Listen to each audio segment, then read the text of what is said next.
All right, let's get started. Again, great to see everybody on today. My name is Randy Sadler with CSC Services. I'll be your host today. My guest is Rick Shaw. Rick is the founder of Awareity and the CEO of Awareity. Rick, let's start out. Why don't you tell everybody about yourself, just so they know a little bit about your background before we dive in. Okay, we can do that. And what I'd also like to have you guys doing while I'm talking about my background is if you could type in the chat for those of you on the call today, I would be very curious, why do you believe prevention fails? And so, like I say, if you could give that some thought and just throw that in the chat, I'd like to be able to see that. Um, just because it helps me to make sure that when I talk about today, I can make sure I tailor it to your needs. It'd be like a private coaching call. It'd be great. Anyways, Why um, prevention fails? Go ahead and start working on the chat while Rick tells you yeah, about his background. All right.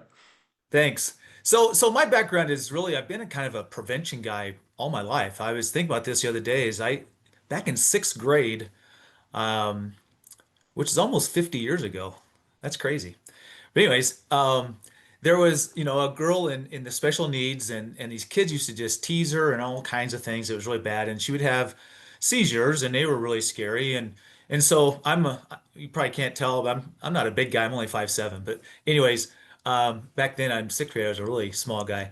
But I kind of stepped in and I helped to protect her and I brought some, friends to help and the teacher to help. And it worked. I mean, kids quit bothering her, and she thought I was her boyfriend. She used to chase me around, give me hugs. It was great. And the I funny like thing it. is, I want to make this point about prevention is that return on prevention is a lifetime as far as the payback because Mm. I've gone to many school reunions, and MJ is what I call her. She's still there and still gives me a big hug. So I just kind of wanted to point that out. But so I've always been a preventer, and then go ahead, several years when I was working, and I got involved with when the internet just started in the 90s with really about white hat hacking, which is good guy hacking. We used to help organizations by identifying their holes and gaps and try to plug them before the bad guys would get in there. So my background kind of started in that area, being really technology focused and hacking and cybersecurity, that kind of thing. And then things like Columbine happened in 1999, and my daughter was school age at that time, and it was obviously it hit the nation very hard. Then of course 9/11 came after that a couple of years. But what I did is it really made me go down that rabbit hole again of how do we prevent these things? Because what we learned after the fact, and I'll go into more detail here, but what we learned after the fact is that there were all these pre-incident indicators, warning signs, red flags, things like that. And so, like I said, I'll go into more detail on that. But the thing is it really bothered me that if all this stuff existed, why didn't we prevent them? And so for the last 25 plus years now, I've been researching what I'll call tragedies that were failed preventions. And then we help clients to basically prevent more things before they happen because, the payback, the ROI, and I'll talk a bit more about that too, but there's actually an ROI with prevention. There isn't with responding. And that's why we need to kind of move to that. So that's my quick background Yeah, as far as kind I of where love I it. came from, how I got there. Perfect. That's great, Rick. Great setup. And I'm your host, Randy Sadler. I work at CSE Services. We are a captive insurance company manager. So many of you know we help successful businesses set up and own their own insurance company with the goal of protecting the business. And so if you think about owning an insurance company, protecting the business, and in a sense, what we call financing your risk management or financing risk, far better to avoid incidents altogether, right? To mitigate or to eliminate risk so that things don't occur, and then when they don't occur, you don't have the lifetime consequences that Rick was talking about, but also you don't have the cost, right? So Absolutely. that money in your insurance company that you might have needed to pay a claim, maybe you don't need to. And so we like that because one of the benefits of a captive is found money. So I'm gonna do a quick, quick video, quick screen share here. Hopefully, y'all can see this. So, Rick and I partnered on an article in Business Partner Magazine called Connecting the Dots Between Prevention and Insurance for Smarter Business Protection. This was published actually just a couple months ago. We'll be glad to send this to you, but it does a really good job connecting prevention, insurance, captive insurance, and Business Partner was kind enough to publish it. They like the article a lot. I think it's got a lot of great points in it. So we'll be glad to share it with you. Rick, I noticed you're also the author of a book called The First Preventer's Playbook. If you Yes, would sir. tell us a little bit about your book, because I think some of our audience may want to learn more about your book as well. Yeah, thanks very much. So it's I always have one right by, so just so I There it can is. Look at that. but the point, so the book was, so everybody needs a playbook, right? You know, Yep. what no matter what you're doing. And some people might call them policies, procedures, and plans and things like that. I get it. But this is really meant to be more of a playbook about action. And so what I did was, um, you know, when I was doing the research, I was like, most people just don't realize that some of these gaps or silos or barriers that even exist.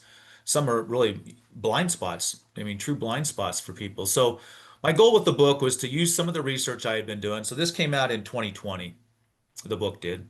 So it was about maybe 20 plus years of research at that time. So it's really taking the research and sharing what some of those gaps and disconnects and silos and blind spots were, and then trying to provide really a playbook that says, okay, here's some actions you can take to make sure that you can prevent these incidents from happening, which could be workplace violence, could be fraud, could be, all kinds of things that businesses have to deal with. And so that's what the book was really about, was to try to simplify the research, because just reporting a bunch of research is no fun.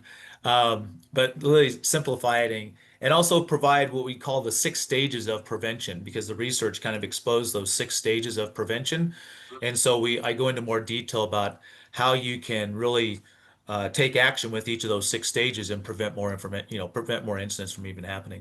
Yeah, very good points. Very good points. Well, just a quick. I don't see any why preventions fail out there. It's I not a know, I know. test. I was going to so if you're those of you who have joined us, just take a second, type into the chat two things. Are there any types of incidents you're most concerned about? And I can tell you, I work on a school board for a classical Christian school. Active shooter is always a concern, right?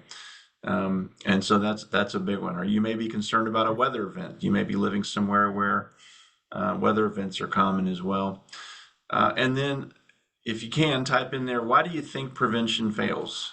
Why do you believe prevention often fails? Those would be two good things that Rick will address as well. But I think maybe while we're waiting on everybody to type in the chat, Rick, you had a really, really good illustration. I think it was about Virginia Tech. Is that right? That might be Yeah, good to walk everybody through the knowledge there.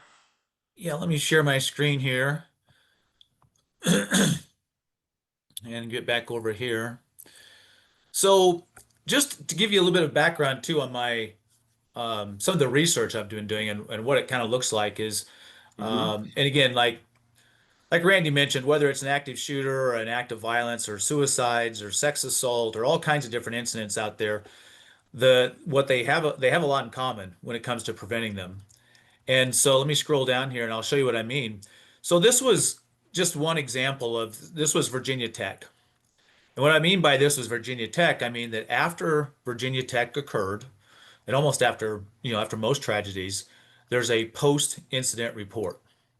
And that post-incident report typically identifies what they found as far as like red flags, warning signs, concerning behaviors, things like that that existed prior to the event. So what I did was I took all these different indicators, I'll call them the pre-incident indicators, and I put them on a timeline. So as we can see, this took place in 2007, the shooting did. But for years leading up to that point, there were red flags and warning signs. And so I was sitting here thinking again, as I looked at this, I was like, okay, so if you have a team of people right here, whether you have you call it a threat assessment team, a behavioral team, a safety team, a prevention team, whatever you might call it, your team of resources, um, if they could have seen all of this leading up to this point, my guess is that people would have taken some, intervention, disruption actions. But here's the problem. They didn't see all of them because when we do the research, we find out that, and this might be kind of small, so I'll talk about the down here at the bottom, the legend, but the top line is the top four internal silos. There's more. And then the bottom one is the top four external silos, and there's more. But the point being is, I just Right. did the top four. And what we found was those puzzle pieces. We were with friends and family, employees, the security department. They were with students in this case because this was a college. They were with some of the different management, the community members as well, and resource members. They were kind of all over the place. They were also on social media, okay, on some of these. But as you can see, there all those puzzle pieces that if someone had seen, more than likely they would have taken some actions. But the problem is they didn't see it. And as I go down through here, oh, one more thing. One thing I also tracked was, okay, so where were the sources of these pre-incident indicators? Uh-huh. And the sources were the green is external, the blue is internal, but you can see that it's both external and internal. And some of those puzzle pieces are obviously maybe more important or at least more revealing than others. And so I'll come back to that because I want to, as I scroll forward here, this happened to be a hospital where a worker protect workers from violence. This was the timeline. These were the silos. This was out in Virginia, the journalist that was shot on live TV. Mm-hmm. Again, leading up to that point, the person that attacked had given all kinds of indicators, warning signs, red flags, things like that that were out there. But again, they were scattered across all these different resources. Now, what's interesting with this one here too is that the AM is the administration and management. So when he was working, but then guess what? He wasn't working. And then it became more about community members and social media, where some of the final leakage, they call this, you might hear that term sometimes, Right. leakage. People leak online. And so this is another big problem for a lot of organizations is that if you have ex-employees or if you have uh, employees with ex-spouses and it didn't go well, things like that. But your threats aren't always just internal, right? And then this is, really sad here. I mean, they're all sad, but this was the Parkland shooting Mm. down Yeah. in Florida. And, look at that. And that wasn't even all of the indicators because police had been to that shooter's house 40 plus times, and two people called see something, say something, and those were silos. It didn't get back to the school. And so what we're seeing, and by the way, in case y'all didn't know, our taxpayer dollars from the DOJ, $127.5 million went to the survivor families, the victims' families, and that was because those two reports came in to see something, say something, and they weren't shared and acted on. Right. They're just So it's a went into a big, huge black hole, right? liability.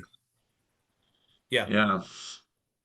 And those lawsuits are getting very, very expensive. So, and then the other thing I wanted to point out is that remember, the green is external. Look how many were external sources of these pieces of the puzzle. So the point being here, and I'm just touching on some of the key points that research exposed, is a lot of organizations say, well, we have a hotline. or some sort of reporting mechanism, web or email or whatever. But a lot of your puzzle pieces, the dots you need to collect and connect, are going to be potentially coming from the community or friends and family or others. And so we're seeing that trend more and more over time where it's coming from external. So I share those, just some of the highlights of the training, because those are some things that a lot of people aren't always aware of. They might have an instant reporting line in place, but maybe locals aren't, your local employees, I should say, your immediate employees or your students, if you're from a school, they may not use that as much. And there's lots of reasons why they don't. Unfortunately, it's because a lot of times if they report something and no action happens, they won't report it again, you know, and that becomes a problem too. So I'll stop there for a second. But Randy, I don't know if you have questions or if anybody else has any questions, but I mean, I just wanted to kind of show a little bit of background on some of the research I've been doing and trying to show, what we're seeing kind of over and over again. Absolutely. Well, we've got two comments in the chat, and I think the question is, why does prevention fail? The first is Ashton says people underestimate the risks at hand, so underestimation of risk. And then Chris Fay says, what is in place may be too rigid or too inflexible. What is in place may be too rigid or too flex or inflexible. Yeah, those And are then those we've are got all good. Um, they're all right. then I we've got mean, let's see, too. we got They're all, and then lack of effective communication. yeah, that's Those are the That's probably good one of the answers. biggest Yes. So ones. And let me go into yeah. more detail on that because that's a key point that when it comes to the lack of communication. So Mhm. most people have heard of and hear about a lot the model of information sharing, right? And so you may have a team of resources. Your team of resources might be HR, security, it might be um, legal. It might be IT department. It might be, so you might have a team made up. They usually call it a multidisciplinary team, and that's good. You may also have external resources on that team. You might have someone from EAP, employee assistance, or you might have someone from a social worker. You might have law enforcement. For like you said, Randy, you're on the board at a school. You might have Yeah. someone who's concerned about a kid that's making threats and showing weapons online or something like that. Well, on that team, you should probably have that your resource team. You should probably have the ability, at least, to add on your local law enforcement connection, one or more of them, because they may know of that person too. Like I mentioned with Parkland, the school and the communication was a big breakdown. The information sharing was a big breakdown because law enforcement knew all about this guy. FBI received reports on this guy. The school knew about this guy because they expelled him, suspended him for all the stuff he was doing in the school, but there was no communication between all of them. Okay. And so information sharing is something that unfortunately, while it sounds good on paper, it fails a lot. And it can be because of a lot of different reasons. Um, Sometimes maybe there's turf wars, there's egos, there's politics, there's security department doesn't get along with the HR department. I'm sure that never happens to any of you, but on the call, but Yeah. I'm just saying, but it happens. Or it's just maybe they're in different buildings. Maybe it's not a like or dislike issue. Maybe it's just they're in different buildings, different locations, different floors, whatever the case may be. So there's lots of barriers out there. And so one of the things that we've done is basically looked into this and said, there's got to be a better way. And the good news is there is. It's instead of doing information sharing where you're depending upon people. And here I'm going to show kind of Yeah. another visual here. And I'll zoom in and zoom out. I'm just giving you the full picture here. But the idea is that I want to talk about information connecting versus information sharing. Okay. So information sharing means that if Randy and I and two or three others are on a team, typically we have to get together and have a meeting, and then we're sharing information with each other. We're basically handing information and you know, giving it to each other. And again, that's why it breaks down a lot because law enforcement doesn't always share very well. I'm not picking on them. I'm just saying they don't. Oh, Sometimes mental health doesn't share very well because they cite FERPA or HIPAA type of things. Sometimes HR doesn't share very well. Sometimes legal doesn't share very well. Again, it's not just one, it's sort of all the above because mhm. information sharing is a tough one. I'm sorry, go ahead, Randy. No, no, I'm with you. Yeah. Keep going. So when you have these, you know, information sharing is kind of, I call it the old way of doing things or the traditional way. But the new way is really called information connecting. And what that means is what you're looking at here is sort of just an infographic, but, and I'll zoom back in now because what I wanted to, whoops, wrong button. What I wanted to talk about was you have, as I mentioned, you might have instant reporting. You might have hotlines and apps and web and text and email and everything else. You might have a policy that says tell your trusted adult or tell HR or tell security or tell legal or whoever else. You might have, you know, people in the community might call law enforcement. Okay. I mean, again, just as a quick example that comes to mind, I know, Randy, you're in Knoxville, which is not Nashville, Yeah. but, Right. you know, when the ex-girlfriend went into police and said my ex-boyfriend is building bombs in his RV, and, Right. you know, there was no crime. And that's my point here is at that time, they couldn't, you know, identify anything. The law enforcement couldn't. And so it's that piece of the puzzle stayed right here in this silo. And, you know, I'm not blaming them. It's just that the thing is there was no crime, so law enforcement can't do much, right? So what Mhm. we've suggested with information connecting is when you have a funnel, basically a place to put it. For our clients, we use the butterfly effect, because one small thing can save a life, save a friend, save a bottom line, save a reputation, all the above. But the idea is that law enforcement could have easily put that into a funnel that could have been on a community-wide basis shared, which could have then been combined with information that would have come from the organization or information that had come in to see something, say something, or from community members like mental health or social workers or surveillance, family, friends, neighbors, people online. The idea is that what we're trying to do is when you bring the information in to a central secure area or platform, if you will, then I can easily use the information in here and I can connect it to whatever my resources might be. HR, security, whoever you want to have on your teams. And the thing is, teams might be different too, because you might have a team like going back to Randy's example on the school board, there might be a team that specializes or at least has expertise in dealing with someone who might be on a pathway to violence and showing guns and, you know, potential active shooter. But that team might be have a different makeup than, say, a team that is aware of someone who might commit suicide or is having suicidal ideations or Right. sex assault or, you know, other different types of incidents, fraud, stealing, cheating, all kinds of things, right? And so this is not a full list of resources, but any of the resources that are identified can be plugged right in.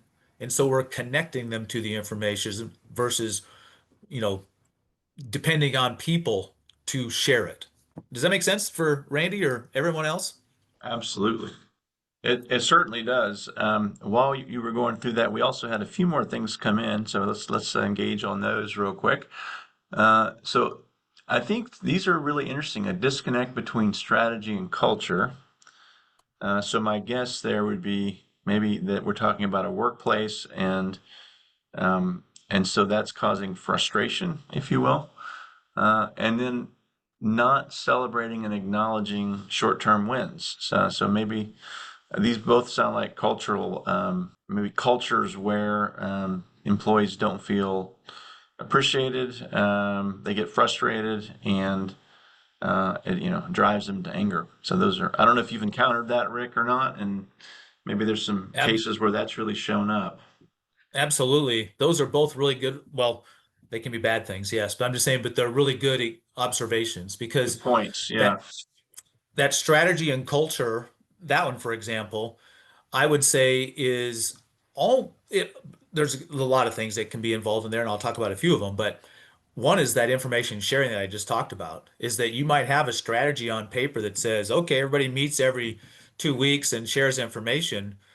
But then culture steps in, and you've got some of those barriers that are hard to overcome within the organization. Maybe there's a lack of trust. Maybe the organization didn't act on a previous report or incident or whatever, and now there's this, this trust problem. And so trust is huge. It's in you build trust by, taking action when people come forward and give you these pre-incident indicators and pre-incident information, because we're really trying to help someone who might be looking for help. Like, again, someone who might be suicidal, someone who's struggling with some violence, somebody's got grievances and they're acting out on them, whatever the case may be. So I think that that's part of it. And I think some of it too is when the strategy and culture is that it's one thing to put it in a policy, but it's a second thing to take actions and carry it out. So I think there's a big disconnect there. So that definitely makes sense. And then what was the other one real quick? Yeah, I think it was Oh, culture, celebrating. trust, not celebrating wins, and so which I would take as being part of the culture as well. Maybe always feeling like nothing's ever good enough, maybe. Yeah, Yeah. no, that's a great observation too, because if you do, well-being of employees is huge these days.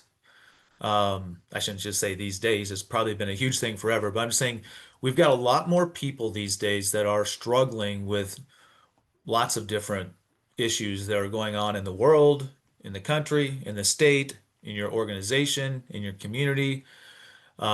Maybe there's financial, maybe there's relationship, maybe there's just all kinds of things that can be going on with people these days. And so that well-being and part of that culture is to make sure that everybody's taking care of each other. And that's kind of the butterfly effect. Why we chose to go that route is because, Uh-huh. people don't like to snitch, but they like to help. And so as long as it becomes a way to help, that's fantastic. And then if you take action and there is a success, whatever that success might be, maybe someone was struggling with their job or their supervisor, or financially, or maybe with, and this might be a good place to bring this one up too, but maybe someone is having a relationship issue and they've been going through all kinds of, maybe even domestic violence. Maybe they've got a restraining order, against an ex or something like that. And it can Right. really, cause concern, especially if that person is really scared that the person might, you know, react in a very negative way, maybe even a violent way.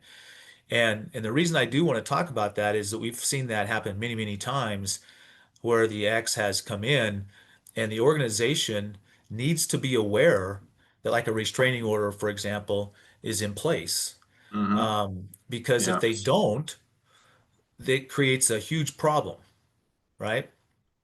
One, if when you don't know what others know, bad things can happen. And I'll give you an example of one that happened at a hospital fairly recently. Mhm. A hospital up in Detroit where uh, an ex-boyfriend, this lady worked there as a nurse, and he basically kidnapped her and killed her Mm. in the parking lot. And so her family sued, of the girl that was murdered, sued for $200 million,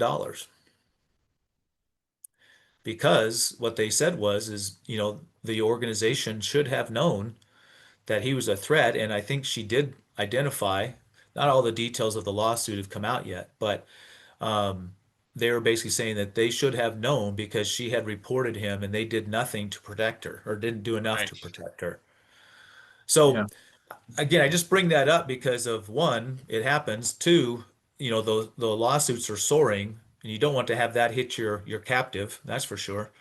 Um, Especially when you can be taking actions beforehand. Yeah. Very, very good points. Very good points. So what might be helpful, Rick? Tell us about not giving names. What are some industries that you're commonly working for right now, or business types, maybe, um, that you're Yeah, able to absolutely. go in and get their systems in place using Awareity? The good news is that we're working with a lot of organizations right now to a lot of different industries, I should say. And I'm going to make this just Mhm. a little smaller. So you can look at this maybe while I'm talking here too. But what I want to show here, and then I'll talk about the industries, is that when you respond to incidents, there's a cost. Hmm. These are some of the costs and liabilities and consequences if you have an incident. Okay, and I won't read them all to you. Hopefully, you all can make it a little bit bigger there so you can see it. Um, Now, if you prevent it, you have zero costs and liabilities. Okay, and I'm talking about being in the news Yeah. and all these things. So, but yeah, who we work with right now are we do work with a lot of schools across the Mhm. nation. We work with colleges. Um, in a couple of states, we're actually working with their Department of Education at the state agency level. So, it's not only just the schools, it's all the way up through that. We work with law enforcement because law enforcement works closely with a lot of the schools. And then when law enforcement saw what we were doing and making it easier for them to connect, collect and connect the dots or collect and connect all that information, because juvenile violence is a big problem in a lot of communities. And so, and it can result in maybe even vandalism and things like that with organizations outside of the school or violence as well. But the idea is that when law enforcement started seeing what was possible, we actually started adding law enforcement clients as well. And then we also work very closely with really different types of industries. We've got some financial clients, we've got some healthcare clients, we've got manufacturing clients, we've got a nationwide legal firm. Well, we've got more than one, but I'm just saying we've got one that's nationwide. Just because they see, because here's the interesting thing about the legal side of this is that most attorneys now know that more than likely someone else in your organization knew about these warning signs, red flags, concerns, whatever. And if you do have an incident, they use that information to come back and say you were negligent. And that's where the big dollars start piling up. And again, over here, if you can prevent it, you don't have those insurance claims and insurability issues and those liabilities and lawsuits and all that kind of good stuff. So, but yeah, so law enforcement or legal, I should say, and I'm trying to think if there's anything else those are the main ones. We've got a couple of retail, I think, as well. Hmm. Um, Yeah. just because, I mean, unfortunately, and I'm not giving away any information here. It's been in the news, but the Walmarts of the world have had some of their issues with employees and things like that, and FedEx has been they've had their issues with workplace and shootings and things like that. So it's big companies, but it's also smaller companies. I mean, we don't really have any landscaping companies, but there's been like landscaping companies and smaller companies. Nobody's immune to this. I mean, when people say it'll never happen here, what we'd rather do is work with you and say, let's make sure it never happens here, Right. right? Because that's even better. Yeah. Very, very good point. Good. So we had somebody ask if they'll receive a copy of the information, and yeah, we can definitely send that out. I just put a quick note there in the chat as well. All right. Yeah, and what Very I can good. Very also good. do, Randy, is I can send you the links to some of these if you want to share those at Yeah. the end so people can go out and click on them and see them. Absolutely. Absolutely. So why don't we open it up for questions? And then while we're doing that, Rick, how can somebody contact you? What's the best way to get a hold of you? Actually, the best way, and you might want to do the share from here because you have that document at least. But I mean, the best way is you can go to awareity.com. You can actually, here to the info request. That's one way. Or it's just rick.shaw@awareity.com also. Yeah. Or the other thing too, because I post quite a few examples of lessons learned and things like that on LinkedIn.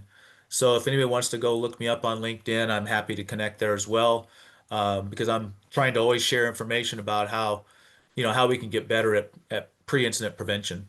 Yeah. Yeah. So the best way is rick.shaw@awareity.com. Awareity has an E in it. Make sure And the might word aware with itty at the yeah, end. Yep. exactly. Awareity. Yeah. Make sure because if you just try to go from memory, you might forget the E. Yeah, that's true. That's right. And we will send out follow-ups to everybody that was able to attend today. Okay, good. Any questions? And you're welcome to unmute and ask your questions, or you can type those in the chat as well.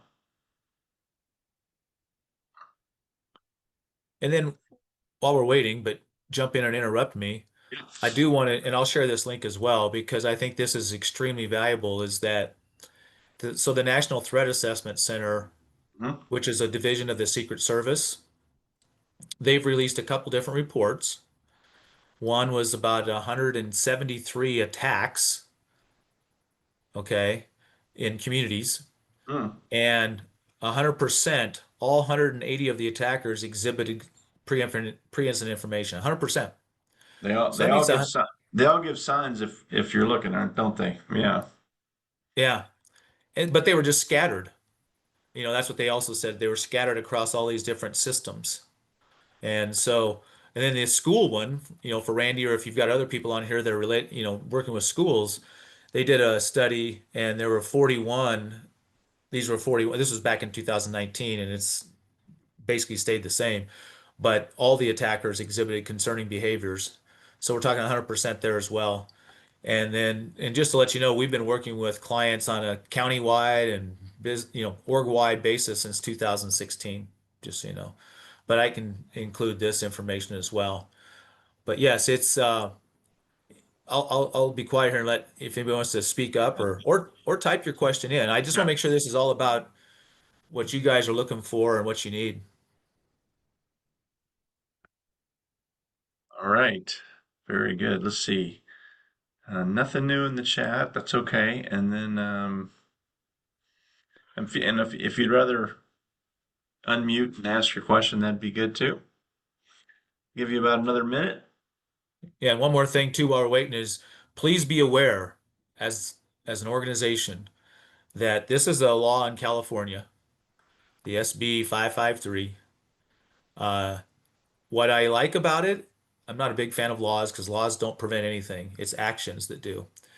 But this one is workplace violence prevention. It's very focused on prevention. They call it a workplace violence prevention plan. And we all know how, once California, not always California, but once California puts a law out there, a lot of states, and they have already started to follow suit.